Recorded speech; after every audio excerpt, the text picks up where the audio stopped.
Bonjour à tous. Dans la série des 10 grandes femmes en Église, je vais vous parler aujourd'hui de quelqu'un qu'on a redécouvert au XIXe siècle dans un manuscrit. Elle s'appelle Égérie. Égérie, c'est sans doute la femme qui a écrit le plus ancien manuscrit, c'est le plus long et le plus ancien que l'on ait, qui a été écrit par une femme. Alors, c'est une redécouverte qui a été faite au XIXe siècle. On s'est d'abord interrogé sur l'identité d'Égérie. On s'est dit qui est cette femme qui part en pèlerinage. Alors maintenant, on date son pèlerinage des environs des années 381-384, aux alentours des années 380. Et donc, elle raconte son pèlerinage. Alors, c'est une femme qui ne craint pas de voyager.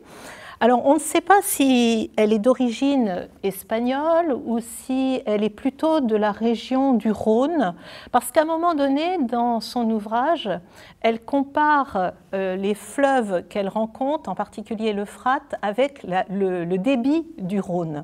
Donc, on ne sait pas trop d'où elle vient et on ne sait pas ce qu'elle est exactement. Elle écrit à ses sœurs, donc certains ont été pensés qu'elle était peut-être moniale et qu'elle écrivait à des sœurs qui étaient restées dans leur monastère. On ne sait pas exactement, mais alors l'intérêt d'Égérie, c'est qu'elle a fait un voyage absolument fantastique, parce qu'elle a quand même voyagé pendant plus de 3 années en Terre Sainte. Et quand on regarde son itinéraire, c'est assez impressionnant, parce qu'on voit qu'elle passe par Constantinople, Antioche, Jérusalem, elle va jusqu'au mont Sinaï, et elle raconte. Et donc, c'est vraiment un témoignage très intéressant parce que c'est un témoignage très ancien. Et par exemple, je vais vous lire son témoignage de l'ascension du Sinaï. C'est au chapitre 3 de son journal. Et elle le date. On sait qu'elle est partie un dimanche 17 décembre. Nous y avons passé la nuit. Alors, on est au pied du Sinaï. Et de là, aux premières heures du dimanche, en compagnie de ce prêtre et des moines qui demeuraient là, nous avons commencé de faire l'ascension de chacune de ces montagnes. C'est avec une peine extrême que l'on fait l'ascension de ces montagnes, car on ne les gravit pas peu à peu en tournant, en colimaçon, comme on dit, mais on monte tout droit, comme le long d'un mur, et il faut descendre tout droit chacune de ces montagnes jusqu'à ce qu'on arrive juste au pied de celle du milieu, le Sinaï proprement dit.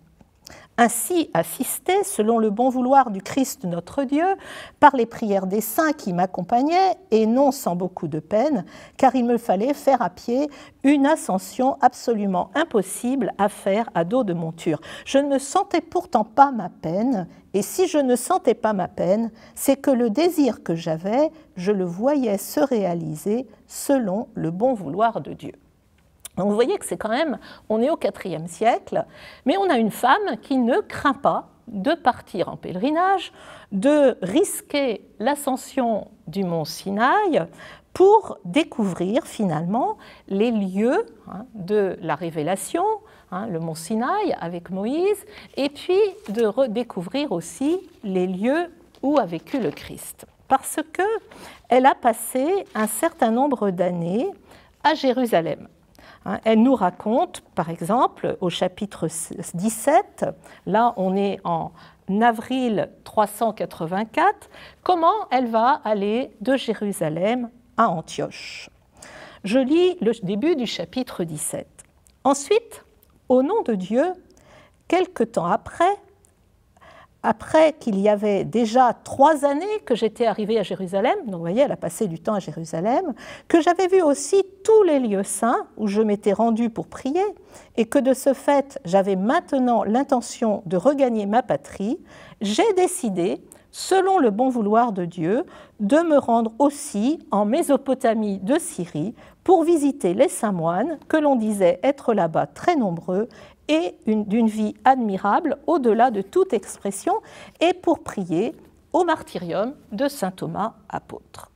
Alors, elle nous raconte ses voyages. Donc, tout son itinéraire est raconté dans un premier temps. Et c'est un témoignage très intéressant parce qu'elle nous donne beaucoup, beaucoup de détails. Je viens de vous lire quelques petits passages.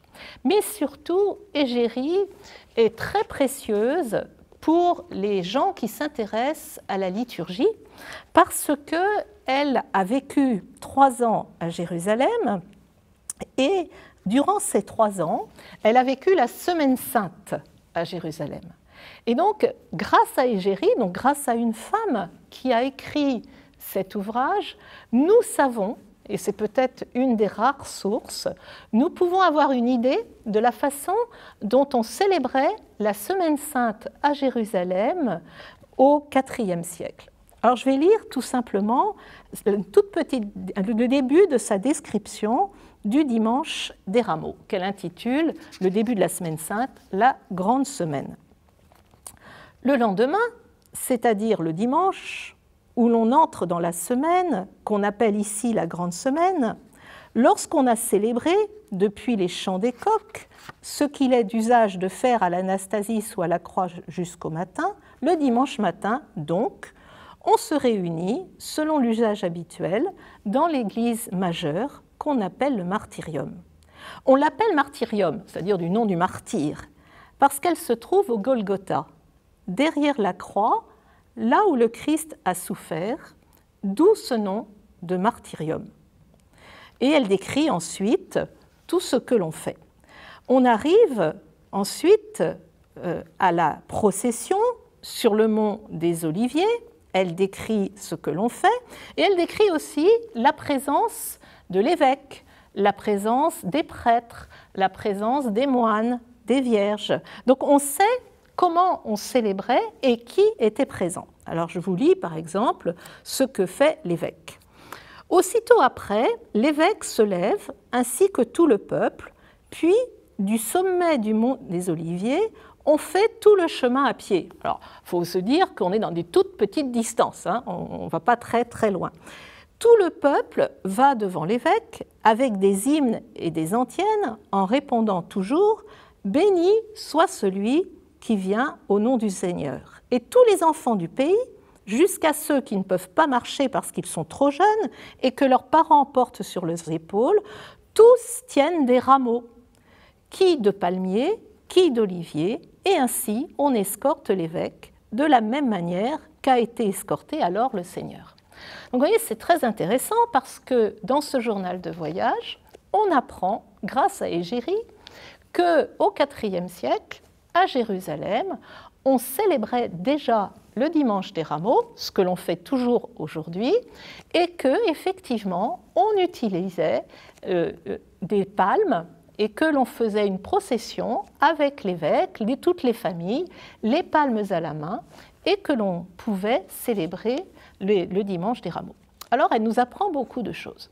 Mais en même temps, Égérie, je dirais, c'est une petite farceuse.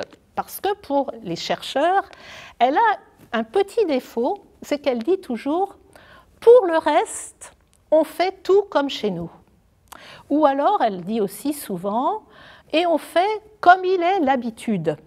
Alors quand on est un chercheur, qu'on essaye de comprendre comment ça se passe, qu'on ne sait pas forcément son origine, qu'on n'a pas les textes, hein, le tout comme chez nous, on est obligé de comparer, et c'est ce qui est très intéressant, c'est ce qu'on appelle faire de la liturgie comparée, comme on fait de la littérature comparée, et on va mettre ces textes en lien avec ce qu'on appelle les livres liturgiques, les lectionnaires arméniens, c'est-à-dire les premiers lectionnaires qu'on ait, et qui sont ceux de la communauté de Jérusalem. Donc on regarde ce que dit Égérie, puis ensuite on va voir les lectionnaires, et on voit les textes, on voit ce qui se passe.